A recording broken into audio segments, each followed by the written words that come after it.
38 ዓመት በበሽታው የቆየ ነው። የታየው ግን ረጅም ጊዜ የደዌ እስረኛ ሆኖ መኖሩን አይቶ አንተ ሰው ልትፈወስ ትወዳለህ አለው። አሁን ጌታዬ፣ ነገር ግን እኔ እስክወርድ ድረስ ሌላው ቀድሞ ይታጠባል፣ እኔ አቅም የለኝም ማለት ነው። በዚያ ቦታ የሚሰበሰቡበት እንግዲህ አንድ ጠበል አለ፣ ውሃ አለ። በቀን የእግዚአብሔር መልአክ ወርዶ አንድ ጊዜ ያነቃንቀዋል፣ ያንቀሳቅሰዋል ያን ውሃ። በዚያ ጊዜ ቶሎ ጉልበት ያለው ከሆነ ወይም ወገን ያለው ከሆነ መጀመሪያ ወርዶ የተነከረ ሰው ይድናል። ሁለተኛ ግን የለውም። አንድ ብቻ ነው በቀን የሚፈወሰው። እና በዚህ ምክንያት በሽተኛው ዝም ብሎ ተሰብስቦ ይኖራል ተከማችቶ። እሱም ይህን ያለው እኔ እንዳልሄድ ጉልበት የለኝም፣ የሚረዳኝ ደግሞ ወገን የለኝምና ሆኜ እኖራለሁ አለው። ሊቃውንት ሲናገሩ ይህ ሰውዬ እንዲህ ብሎ የተናገረ ጌታን ብዙ ሰዎች ይከተሉት ነበርና ከ5 ገበያ ሰው ይበልጥ ይከተለው ስለነበረ ከነዚያ አንዱን ጉልበታም ያዘዝልኛል በዚያ ጊዜ ይረዳኛ ብሎ አስቦ እንጂ እሱ ያድነኛ ብሎ አስቦ አይደለም ይላሉ። የጌታ ማጠያየቅ በሰረቱ ሰውየው እምነት እንዳለ አያሳይም። በበሽታው እንደዘገየ አውቆ ነው እንዴ ተነስና አልጋ ተሸክመ ሂድ የነበረ መልሱ። ተነስቶ አልጋ ተሸክሞ ሄደ።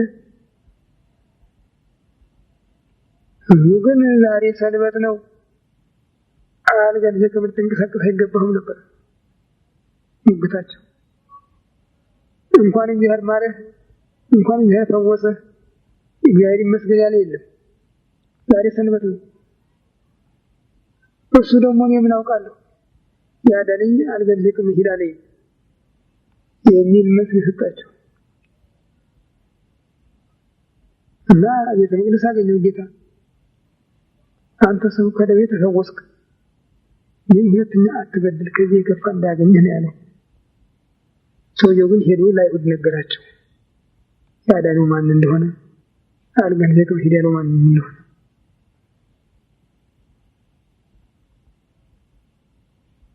በፊተኛው ባለ ታሪክና በዚህኛው ባለ ታሪክ መካከል የምናያቸው ነገሮች አሉ። የፊተኛው አመሰገነም አይል አማም አይል አልጋውን ተሸክሞ ሄደ ነው የሚለው። ህዝቡ ግን አመሰገኑ ይላል። ይህኛው ደግሞ አመሰገነ አይልም፣ ህዝቡ ደግሞ እንደገና ከሰሰ ነው የሚለው። በዚያኛው ጊዜ ፈሪሳውያን ስላጉተመተሙ ስላጉረመረሙ የሰው ልጅ ኃጢአትን ሊያስተሰርይ ስልጣን እንዳለው እንድታውቁ ብሎ ሰውየውን ተነስና አልጋ ተሸክመህ ሂድ እንዳለው ነው የምናየው። እዚህም ላይ ልናተኩርባቸው የሚገቡ ነገሮች አሉ። በመጀመሪያ ሃይማኖታቸውን አይቶ ነው የሚል። ድውዩ ሃይማኖትን እንዳለው አያሳይም፣ ወይም ስለ ድውዩ ሃይማኖት እንዳደረገለት የሚያሳይ ጽሑፍ አናይም። የተሸካሚዎችን የቤተሰቦቹን እምነት አይቶ ድረስ ሰጠው። ሲናገር ግን ኃጢአትህ ተሰረየልህ፣ ተነስና አልጋህን ተሸክመህ ሂድ ነው ያለው። ሁለት ድህነት ነው ያሳየ። አንድ ደዌ ነፍሱን ኃጢአቱን ማስወገድ፣ ሁለት ከደዌ ስጋው ተፈውሶ አልጋውን ተሸክሞ እንዲሄድ። በዚህ ሲያጉረመርሙ ለነበሩት ደግሞ በምድር ላይ ኃጢአትን ሊያስተሰርይ ስልጣን እንዳለው እንድታውቁ የሚል ተግሳጽ የተሞላበት የስልጣን ቃል ነው የወረወረው። ትምህርት አይደለም። ይሄ ትምህርት ብቻ አይደለም፣ የስልጣን ቃልም ነው። የማይገታ የማይታጠፍ ነው ለማለት ነው። እንድታውቁ ከአሁን ጀምሮ። ይህን ቃል ጌታ በምድር ላይ ከተናገረበት ጊዜ ጀምሮ ለቤተ ክርስቲያንና ለአገልጋዮቿ፣ ለቀሳውስት፣ ለኤጲስቆጶሳት፣ ለጳጳሳት፣ ለሊቃነ ጳጳሳት ኃጢአትን እንዲያስተሰርዩ ስልጣን ተሰጠ። በዚህ ነው ዛሬ ካህናት እግዚአብሔር ይፍታሽ የሚሉት ስልጣን የተገኘ። ጌታ ለሰው ልጅ በምድር ላይ ኃጢአትን እንዲያስተሰርይ ስልጣን እንዳለው እንድታውቁ ሲል ከተናገረው ኃያል ቃል።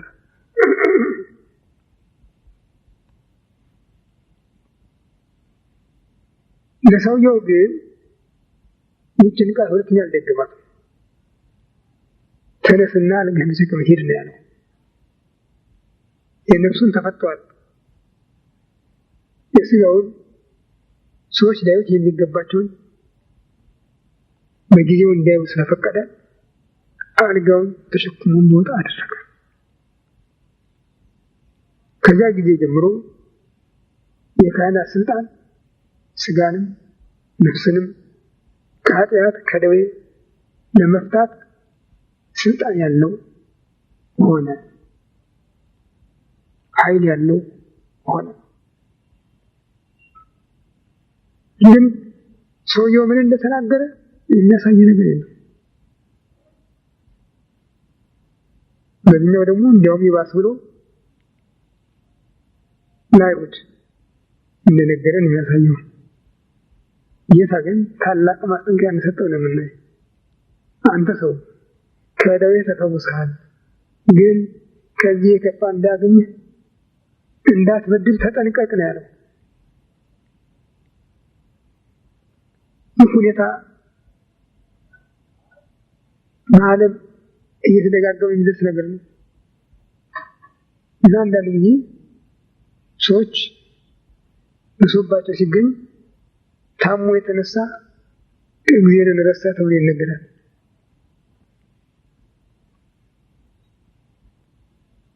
ሌላው ሶስተኛው በዮሐንስ ወንጌል ምዕራፍ 9 የተገለጠው ነው። ዕውር ሆኖ የተወለደው ከእናቱ ማኅፀን ዕውር ሆኖ የተወለደ ነው ይለዋል። አይሁድ እንዲህ አይነት ያጋጥማቸው ወላጆቹ ኃጢአት የመጣ ነው ማለት ይቀናቸዋል። ድሮም በሀገራችን ይባል ነበር፣ አንድ ነገር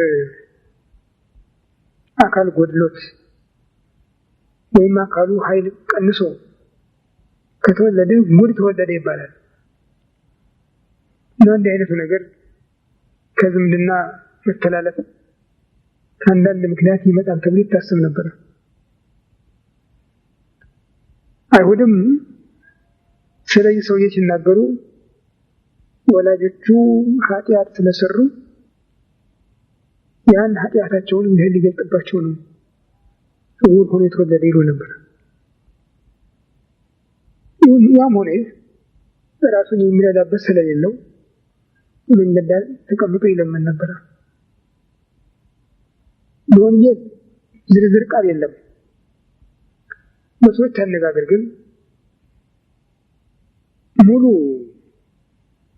ግንባሩ ልሙጥ ነበረ። የዓይን ጉድጓድ ምልክት አልነበረበትም ነው። አንዳንዶቹ ደግሞ ጉድጓዱ አለ ዓይን የለውም ነው የሚሉት። ግን በታሪኩ ስናይ ጌታ በመንገድ አልፎ ሲሄድ ደቀ መዛሙርቱ ጠየቁት፣ መምህር ይህ ሰው ዕውር ሆኖ የተወለደ በራሱ ኃጢአት ነው ወይስ በወላጆቹ ኃጢአት አሉት። አንዳንዶቹ በወላጆቻቸው ኃጢአት ነው ሲባል፣ ሌሎች ደግሞ ወደፊት በሚሰሩት ነው የሚል ልማድ ስለነበረ እሱ ግን ምን አላቸው? ወላጆቹም አልበደሉም፣ እሱም አልበደለም። የእግዚአብሔር ስራ ሊገለጥበት ነው። ቀኑ 12 ሰዓት ነው። በቀን የሚሄድ ሁሉ ሊያደርግ ይችላል። እኔ የአባቴን ስራ ልሰራ ወደ ዓለም መጣሁ። እኔ የዓለም ብርሃን ነኝ። ማንም ሰው ስራ ሊሰራ የማይችልበት ሌት ይመጣል። ስለዚህ ከዚያ አስቀድሞ የአባቴን ስራ ልሰራ ይገባኛል ብሎ መሬት ለጥፍ ብሎ በምራቁ ጭቃ ካደረገ በኋላ ያን የዓይኑን ቦታ ቀባው። ሂድና ታጥበህ ና አለው። ፈሳሽ ወንዝ አለ አካባቢው። እዚያ ወርዶ ታጥቦ እያየ መጣ። ሰዎች ይደነቁ ነበረ፣ በልመና የሚያውቁት። አንዳንዶቹ ያኮ ለማኝ የነበረው ዕውር ነው፣ መንገድ ላይ ተቀምጦ ይለምን የነበረው ዕውር ነው ሲሉ፣ አንዳንዶቹ አይ አይደለም እሱን ይመስላል እንጂ አይደለም ይሉ ነበር። እሱ ግን እኔ ነኝ አትጠራጠሩ እኔ ነኝ ይል ነበር። እና ወደ ፈሪሳውያን ተከስቶ ቀረበ። አንተ ዕውር ሆነህ የተወለድከው አንተ ነህ? አዎ። ታዲያ ዛሬ እንታያለን። ስሙን ኢየሱስ የሚሉት ሰው በምራቁ ጭቃ አድርጎ ዓይኔን ቀባኝ፣ እሱ ዓይኔን ነው የሚል ወቀባን ያየንተ የሚል ዓይኔን ቀባኝ እና ሄደህ ታጥበህ ና አለኝ። ታጠብኩ፣ ይኸው አያለሁ። ይህን በል እንግዲህ አንተ እግዚአብሔርን አመስግን። ሰውየው ግን በሰንበት ይህን ስለሰራ ኃጢአተኛ ነው። እኔ እንዲህ ያለ ነገር አላውቅም፣ የማውቀው አንድ ነገር ብቻ ነው፣ ዕውር ሆኜ መወለዴን ዛሬ ማየቴን። ይህ ብቻ ነው የማውቀው። ወላጆቹን ጠሩ። ዕውር ሆኖ የተወለደ ልጅ አለን ያላችሁት ይሄ ነው ወይ? አዎ። ታዲያ ዛሬ እንዴት ያለ? አይ እኛ ዕውር ሆኖ መወለዱን እናውቃለን። ዛሬ እንዴት እንደሚያይ ማን እንደፈወሰው ግን አናውቅም። ይሄ ነበር። ብዙዎች በዚህ ተከራከሩበት። ይህ ሰው ኃጢአተኛ ነው፣ በሰንበት እንዴት ድጓይን ይፈውሳል ይሉ ነበር። ሌሎች ደግሞ እንዴ ምን ማለታችሁ ነው? በየት ሀገር ነው ኃጢአተኛ ሰው ዕውር ሆኖ የተወለደውን አይነት ሲከፍት ያያችሁ ይሏቸው ነበር። በመጨረሻም ዓይነ ስውርን ጠርተው አንተ እግዚአብሔርን አመስግን አሉት። አሁንስ እንዴት እንዳየ እንደገና ንገረን አሉት። ምን እነግራችኋለሁ? የእሱ ደቀ መዛሙርት ሆኑ ከፈለጋችሁ ሆኑ፣ አለዚያ ግን ለምን ትጠይቁኛላችሁ አላቸው። እኛ እሱ ኃጢአተኛ እንደሆነ እናውቃለን፣ እኛ የሙሴ ደቀ መዛሙርት ነን ብለው አገለዱ። ሰውየውንም ሊገድሉት ሲዘጋጁ የታገኘውና ታምንሁ በወልደ እግዚአብሔር ዘከሰተካ ይዲከ ዓይንን በከፈተልህ በእግዚአብሔር ታምናለህ ወይ? አቤቱ ጌታዬ ማን ነው እሱ? የሚሰግድለት ማን ነው እሱ አለው። የምታየው የምታነጋግረው አለው። ከጫማው ላይ ወድቆ ሰገደና አምናለሁ ብሎ ሰገደለት። እንግዲህ በታሪክ ውስጥ ጌታ በፈወሳቸው ድውያን ታሪክ ውስጥ አንዳንዶቹ እንዲህ አይነት ሙሉ ምስክር ሲሰጡ ማየት መስማት እጅግ በጣም አስደናቂ ነበር። ጌታ ምን አለ በዚህ ጊዜ? እኔ ለፍሬ ወደዚህ ዓለም መጥቻለሁ፣ የማያዩ ዕውሮች እንዲያዩ እናያለን የሚሉ ደግሞ እንዲታወሩ። ፈሪሳውያን ምን አሉት? ዕውር ልትለን ትፈልጋለህ እንዴ አሉት። ዕውር ልትለን ነው? ዕውራንማ ብትሆኑ ባልተፈረደባችሁም ነበር። ግን እናያለን ትላላችሁ አታዩም፣ እና ኃጢአታችሁ በራሳችሁ ነው ያላቸው።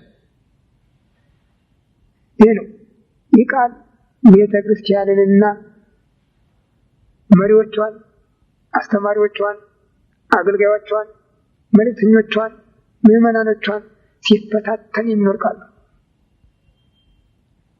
አይሁድን ሲፈታተን እንደሚኖር ክርስቲያኖችን ሲፈታተናቸው የሚኖር ከባድ ቃል ነው። እናያለን ትላላችሁ፣ ነገር ግን አታዩም። ስለዚህ ኃጢአታችሁ በራሳችሁ ነው። ይገርማችኋል። ቤተ ክርስቲያን ከተመሰረተችበት ጊዜ ጀምሮ አመፀኞች ሁሉ እናያለን ባዮች ናቸው። እውርነታቸውን የሚያምኑ አይደሉም። እናውቃለን ባዮች ናቸው። ድንቁርናቸውን የሚያውቁ አይደሉም። እኛ እንበልጣለን፣ እኛ እንሻላለን፣ የመጽሐፍትን ምስጢር እንመረምራለን፣ የረቀቀውን አጉልተን የጠመመውን አቅንተን እናስተምራለን የሚሉ ናቸው።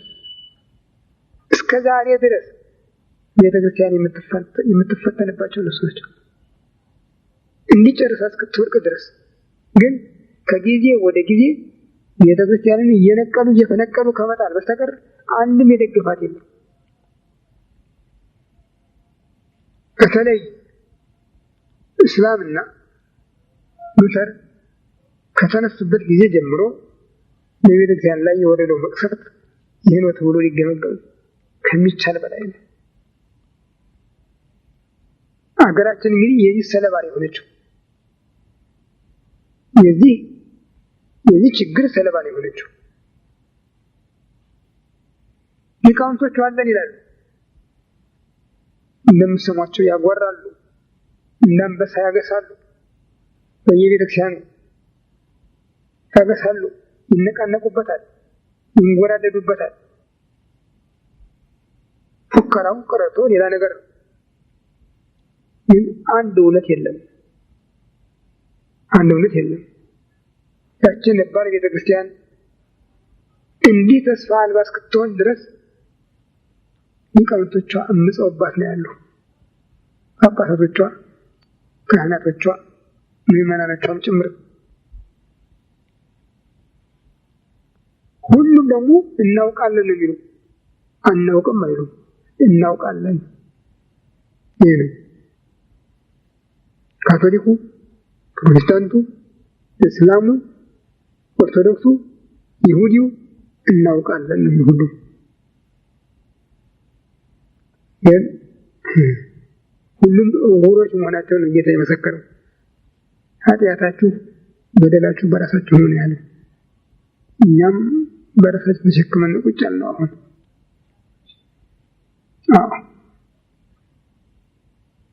በጣም በዚህ 10 ዓመት ደግሞ የፕሮቴስታንት ንቀት፣ አመፅ፣ በረከተ ሐረር፣ በረከተ ጅማ እያለ ሲንጠራራብን ነበር። ዛሬም ደግሞ የንስሐና የእርቅ ጥሪ ያለን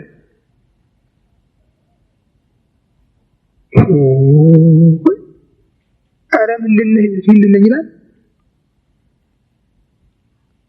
በዚህ ወር ለዚህ ጥሪ እሱ ምንድን ነው? አንድ ጊዜ ትዝ ይለኛል፣ ልጅነቴ ነው።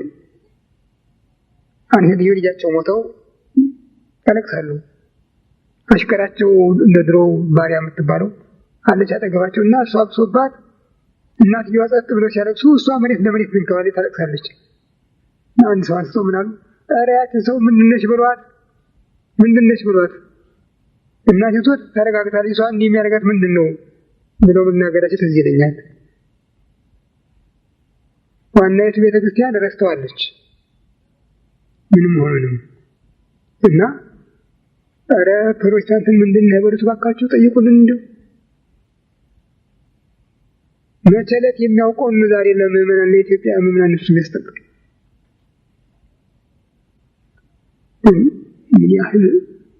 ምን ያህል አመፅ እየተሰራ መሆኑን እዩት።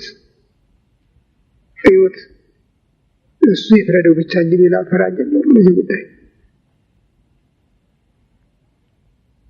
ያሳዝናል። ይቺ ቤተክርስቲያን እኮ ቀላል ቤተክርስቲያን አልነበረችም። መንፈሳዊ ስጋዊ ማዕድ በሰፊው ሲታደልባት የኖረች ቤተክርስቲያን እኮ ነበረች።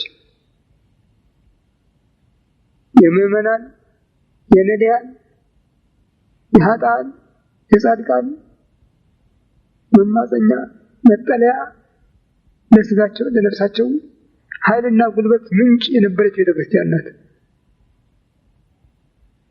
ዛሬ ግን እዚህ ደርሰናል። እንጃ ደግሞ ምን እንደሚከተል አናውቅም። እሱ መፍቻ ይስጠው፣ በቸርነቱ ይቅር ይበለን።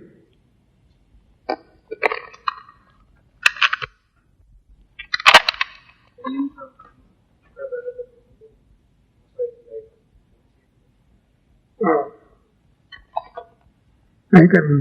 በኢትዮጵያ ብቻ ነበር የነበረ። ታቦት ስለነበረች በኢትዮጵያ ይሰዋ ነበር። አክሱም ብቻ።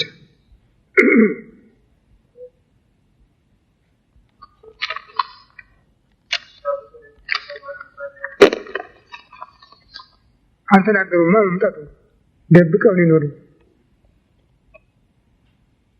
ደብቀው ሊኖሩ ህዝቡን አለች እያሉ ብቻ ዝም ብሎ ይዋሩ ነበረ። እያሳይተው አያውቁም።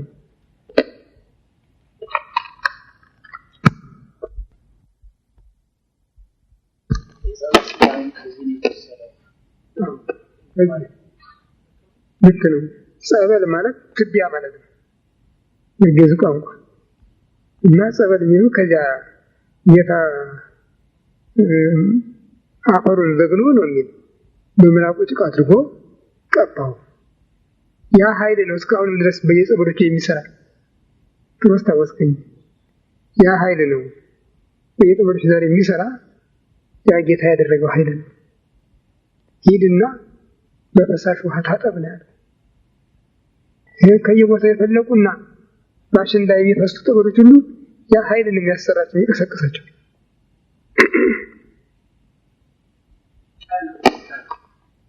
ጸነው ብዙ አማርኛ ወርሶት ነው ጸበል የሚባል።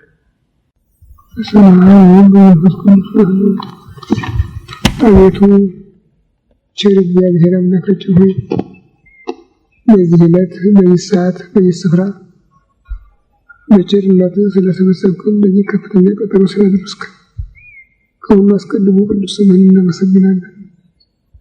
ቸር እግዚአብሔር አምላካችን ሆይ ሁለት ወይም ሶስት ሆናችሁ በስሜ ከተሰበሰባችሁበት እኔም ከዚያ በመካከላችሁ እገኛለሁ ባልከው ቃል ኪዳን መሰረት በመካከላችን እንድትገኝልን ስብሰባችን እንድትባረክልን ልናውቀው የሚገባንን የሚጠቅመንን እንድታስተምረን አይምሯችን ሊሸከመው የሚችለው ምስጢር ገልጽልን ቅዱስ መንፈስህን እንድታሳድርብን ሀገራችን ኢትዮጵያን የኦርቶዶክስ ተዋሕዶ ቤተክርስቲያናችንን ክርስቲያን ሕዝብህን በቸርነት እንድታስብልን በአክብሮት በምህረት ቁጣን በትዕግስት እንድትመልስልን እንለምንሃለን። ክብር ምስጋና ለአብ ለወልድ ለመንፈስ ቅዱስ ይሁን ዛሬም ዘወትርም ለዘላለሙ አሜን። አባታችን ሆይ በሰማይ የምትኖር ስምህ ይቀደስ፣ መንግሥትህ ትምጣ፣ ፈቃድህ በሰማይ እንደሆነች እንዲሁ በምድር ትሁን። የዕለት እንጀራችንን ስጠን ዛሬ፣ በደላችንን ይቅር በለን እኛም የበደሉንን ይቅር እንደምንል፣ አቤቱ ወደ ፈተና አታግባን ከክፉ እንጂ መንግሥት ያንተ ናትና ኃይል ምስጋናም ለዘላለሙ አሜን። እመቤታችን ቅድስት ድንግል ማርያም ሆይ በመልአኩ ቅዱስ ገብርኤል ሰላምታ ሰላም እንልሻለን። በሐሳብሽ ድንግል ነሽ፣ በሥጋሽም ድንግል ነሽ። አሸናፊ የእግዚአብሔር እናት ሆይ ሰላምታ ላንቺ ይገባሻል። ከሴቶች ተለይተሽ አንቺ የተባረክሽ ነሽ፣ የማኅፀንሽ ፍሬ ኢየሱስ ክርስቶስ በስመ አብ ነው። ጸጋን የተሞላሽ ሆይ ደስ ይበልሽ፣ እግዚአብሔር ከአንቺ ጋር ነውና ከተወደደ ልጅሽ ከጌታችን ከመድኃኒታችን ከኢየሱስ ክርስቶስ ምሕረትን ለምኝልን፣ ኃጢአታችንን ያስተሰርይልን ለዘላለሙ አሜን። ኦ ኢየሱስ ክርስቶስ ወከመ አበሳይልከ ምሕረትከ ስረይ ኃጢአቴ ወኃጢአተ ኩሉ ሕዝብከ። ጌታዬ ኢየሱስ ክርስቶስ ሆይ እንደ ይቅርታ እንደ ቸርነትህ ብዛት የኔንም የሕዝብህንም ኃጢአት አስተስርይ። በማወቅ ባለማወቅ በማሰብ በመፍራት በመናገር የተፈጸመውን ሁሉ እግዚአብሔር ይባርክልን።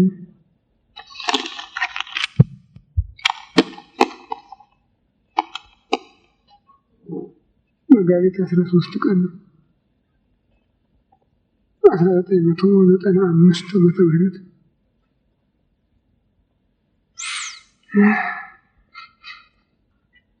ዛሬ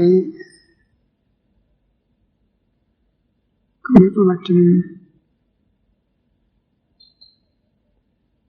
ከተቀናናው 3ኛ ሳምንቱን ከ40 ቀን ሁለተኛው ሳምንት መጨረሳችን ነው። በዚህ በጾም ውስጥ ያሉ ዕለታት በሳምንት ተከፍለው በኢትዮጵያ ቤተክርስቲያን ስያሜ ያላቸው ብለናል። ባለፈውም ብዙ ተነጋግረንበታል። ዛሬም የጨረስነው ምኩራብ ይባላል። እንግዲህ ከአሁኑ በኋላ ወደ እሑድ ነው የሚቆጠረው። ከእሑድ ጀምሮ እስከ ቅዳሜ ደግሞ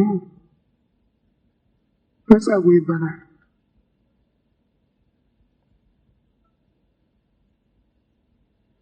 እንደ ግዕዙ ቋንቋ አነጋገር ስያሜው ታሪክን የተመለከተ በመሆኑ ዕለታቱ ወይም ሳምንቱ ለምን እንደተባለ የሚል ጥያቄ ሊያስከትል ይችላል። ጌታ በመዋዕለ ስብከት የፈጸመውን በዚህ በጾሙ ከፋፍሎ ከወንጌል ለማስተማር እንዲመች ነው። ጾሙ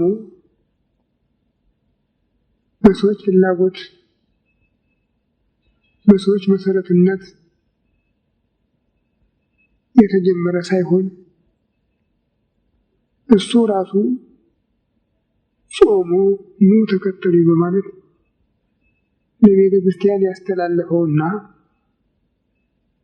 ቤተ ክርስቲያንና ምዕመናኖቿም በየዓመቱ ለቤዛነቱ ለሕማሙ ለሞቱ መታሰቢያ ለጌትነቱ ክብር ግብር አድርገው የሚያቀርቡት መንፈሳዊ ግብር ወይም መንፈሳዊ ገጸ በረከት ስለሆነ ነው። ጾሙ ጾመ ኢየሱስ ይባላል። አንዳንድ ጊዜ አብይ ጾም እያልን እንጠራዋለን። በቁጥርም ከፍተኛ ነው። 55 ዕለታት ያቀፈ ነው። ከዚያም በላይ ደግሞ በጌታችን ስም የተመሰረተ በእሱ ስም የሚፈጸም ነው እና በዚህ ምክንያት የሳምንቱ ዕለታት ጌታ ከወንጌል በሰራቸው ስራዎች አጠቃላይ ክፍሎች ላይ የተመሰረተ ስያሜ ነው። የሚገርማችሁ ነገርስ እንደኔ ተደንቃችሁበት ይሆናል ወይም ችላ ብላችሁ አልፋችሁት ይሆናል። ነገ መጋቢት 14 ቀን ፕሮቴስታንት ምዕመናንን የእርቅ እና የንስሐ ጥሪ ብሎ አዲስ አበባ ስታዲየም ጠርቷል።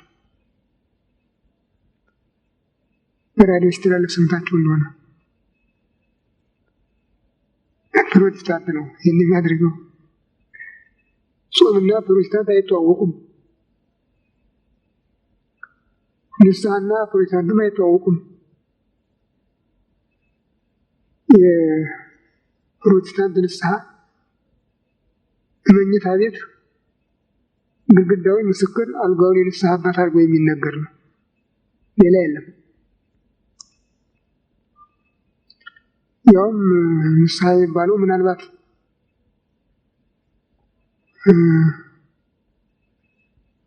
ጌታ ፈቅዶልኛል፣ አንቺን ጌታ ፈቅዶልኛል፣ አንተን ተባብለው የሚሰሩት ስራ በባልነት በሚስትነት ላይ ተደርቦ የሚፈጸም ከሆነ ይህንኑ ያልጋው ለመንገር ተብሎ የሚደረግ እንጂ እውነተኛ ንስሐ አይደለም። ሌላ የንስሐ ስርዓት የላቸውም። እኔ በሐሜት አይደለም የምናገረው፣ ቀረብ ብዬ ብዙ ስላየኋቸው ነው። ያየሁበት ጊዜ ስለነበረ ነው። አሁን የኢትዮጵያን ሕዝብ በዚህ በጾም ላይ መቼም እንደዚህ ጠባቂ አጥቷል፣ ተቅበዝብዟል፣ ተበትኗል፣ ተደናግሯል እና የባሰ በሽተኛ እናድርገው ብለው ስታዲየም ይጠሩታል። ማንም የእግዚአብሔር ሰው ነቢይም ሆነ ሐዋርያ ምዕመናኑን ወደ ኳስ ሜዳ የጠራበት ጊዜ ዘመንም ታሪክም የለም። ራሱ ጌታ እንኳን የነቢያትን ቃል እያነበበች እሱን የማታውቅ ምኩራብ እያለች በቀጥታ እዚያ ገብቶ ያስተማራል። ሐዋርያቱም ቤተክርስቲያን ተቋቁማ የራሷን ቤተ ጸሎት እስካደራጀ ድረስ እዚያ እየገቡ ነበር የሚያስተምሩ።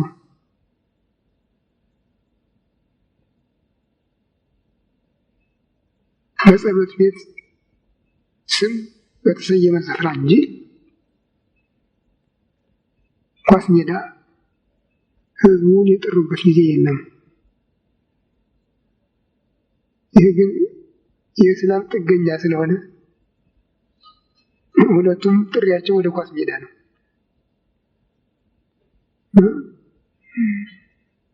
ምን አይነት መቅሰፍት! ሁኔታው ከመቅሰፍት እንዳንዱ አድርጎ መቁጠር ብቻ ነው። ተከባካቢ ጠባቂ የሌለው ህዝብ ሆኖ ስላገኘው ነው።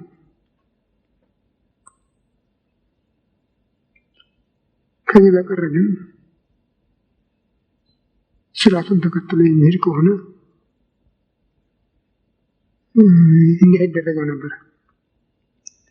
ለነገሩ የእኛም ቤተክርስቲያን የኳስ ሜዳ ሆናለች።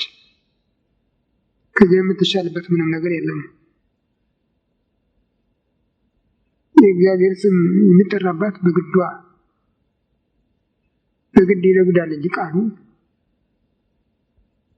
ሀብተ ክርስትና፣ ሀብተ ወልድና ስመ ክርስትና፣ መስዋዕት፣ ቁርባን፣ ማዕጠንት የማይገኝባት ከሆነች ውላ አድራለች እና ከዚያም አትለይም። ግን ስሙ ኢየሱስ የተጠራባት ናትና በዚህ ምክንያት በልዩ መልኩ እንመለከታታለን እና ከተነገሩት ቃላት አንዱ ምኩራብ የሚለው ነበር ለማለት ነው ወደዚህ የደረስኩት። ምኩራብ ማለት የአይሁድ ቤተ ጸሎት፣ ምስጋድ፣ ጸሎት፣ ጾም፣ ስግደት የሚያቀርቡበት፣ ትምህርት የሚማሩበት፣ መባ የሚሰበሰቡበት ስፍራ ነው። መስዋዕት ግን አይሰዋበትም። መስዋዕት የሚሰዋው በኢየሩሳሌም ቤተ መቅደስ ባለው በታላቁ ምኩራብ ብቻ ነው። ሌላ በየትኛውም ዓለም አይሁድ ይኖራሉ። አይሁድ ባሉበት ሁሉ ምኩራብ አለ። መስዋዕት ግን የለም፣ አይፈቀድም በሙሴ ሕግ። በዚያ በአንድ ቦታ ፊትም ሙሴ ያሰፋው ድንኳን ባለበት በሴሎ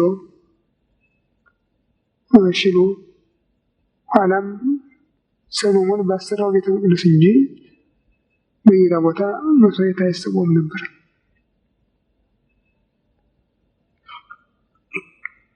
ቢሆንም ወደ ኢየሩሳሌም የሚላከው ማንኛውም ነገር ወይም ህዝቡ ከሀብታቸው ለእግዚአብሔር የሚለዩት አስራቱ መባው ወይም በምጽአት መልኩ ለእግዚአብሔር እንሰጠዋለን ያሉት ሁሉ የሚሰበሰበው እዚያ በመሆኑ በዚህ ምክንያት ቦታው የጸሎት ቤት ከመሆን አልፎ ገበያ እስከመሆን ደርሶ ነበር። በጉ፣ ላሙ፣ በሬው፣ ፍየሉ በብዛት በድራት የሚሸጥበት፣ ርግቡ፣ ዋኖሱ የሚሸጥበት፣ ወርቁ፣ ብሩ የሚመነዘርበት የሚለወጥበት ስለነበረ የደራ ገበያ ነበረ። በዮሐንስ ምዕራፍ 2 ከቁጥር 12 ጀምራችሁ ብትመለከቱት የሚያሳየው ይህንኑ ነው። በዚያ ላይ ነበረ ጌታ የምኩራብን ሕይወት ያገኘው፣ ያውም ታላቁን ምኩራብ ኢየሩሳሌም ያለውን። ከዚህ በኋላ ግን የቤት ቅናት በላችኝ የሚል ተጽፎ ስለነበረ በዚህ ተነስቶ ወገብረ መቅሰፍተ ጥብጣቤ ዘሀብል ይላል። ከገመድ የተሰራ ጅራፍ አብጅቶ እዚያ የተሰበሰበውን በጉንም ፍየሉንም ላሙንም በሬውንም አስወጣ። የርግብ ሻጮችንም ወንበር ገለበጠ። ሻጩንም ገዢውንም ከምኩራቡ አባረረ። ቤቴ የጸሎት ቤት ይባላል።